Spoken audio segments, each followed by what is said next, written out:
தலைப்பு MacBook neo வாங்கலாமா வேண்டாமான்னு யோசனையா.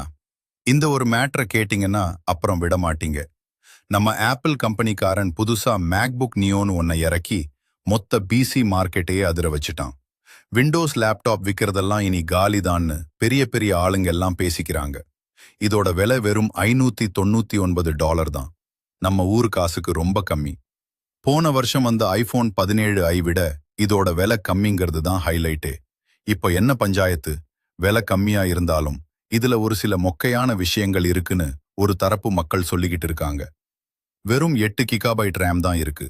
கீபோர்ட்ல அந்த ராத்திரி நேரத்துல எரியிற லைட்டு கிடையாது.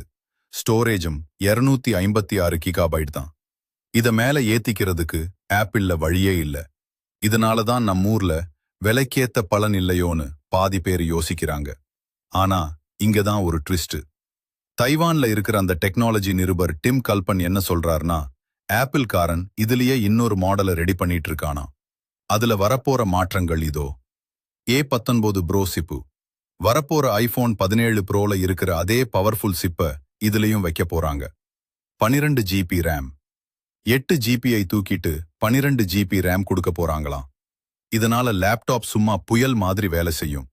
நம்ம ஊர் மக்களுக்கு இது செட் ஆகுமா? படிக்கிற பசங்களுக்கும் சாதாரணமா படம் பார்க்கறது, டைப்பிங் வேலை செய்யறவங்களுக்கும் இது ரொம்ப அருமையான லேப்டாப். ஒரு சில பேரு இதுல